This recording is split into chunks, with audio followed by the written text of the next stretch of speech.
Hi, my name is Colin Pinckney, and I'm the visionary and executive director of the Harvest Center of Charlotte.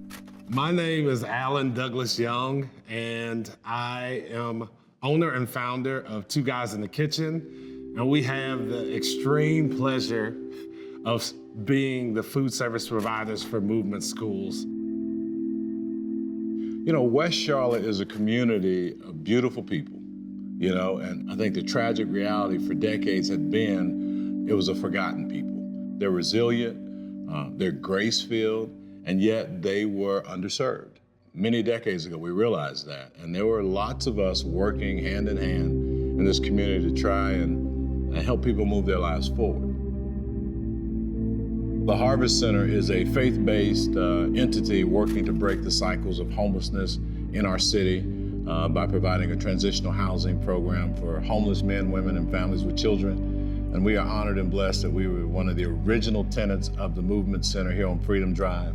We saw lives transform, and I believe it's due to being one of the first people in this building to help set the tone, to let people know here in West Charlotte that there are people who care about you. I had a friend who was on the board at the Harvest Center, and she said, listen, I think that you need to meet Colin Pinckney. We're building out this new space, and I just feel like it's the right connection.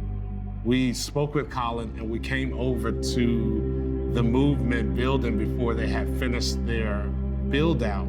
And when we walked through with Colin, Colin began to just outfit the vision of what he wanted to happen there. And we began to share our vision about how all we were looking for was an opportunity to serve and to give back.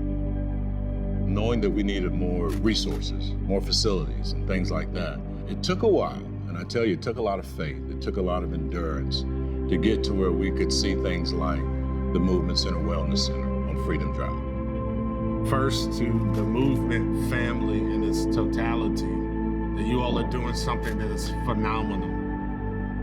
Phenomenal. That even if you're helping someone with a mortgage, that may be the first mortgage they've ever had. That is a life-changing moment. If you're helping with the foundation, if you're giving towards the foundation, you'll never, ever be able to know how far that gift has reached. I'd be remiss if I didn't say thank you. Thank you to the whole Movement team and staff, to Casey, the Superman of Doing Good. Thank you for thinking of West Charlotte to get involved and to make investment, big investment. It means the world. People see it and people recognize it. And I want to make sure I add my name to the list of thank yous. Thank you so much. How can we give back? That probably is the seed to your success. To center your heart and your resources and your time into not only places, but people. People, just people who need an opportunity in which you can provide. You'll never know the one seed that you sow, what that harvest can turn into for a lifetime or generations. That's what happened to us. And in return, that is what we're trying to create. We're trying to duplicate those same efforts to be the seed to someone else.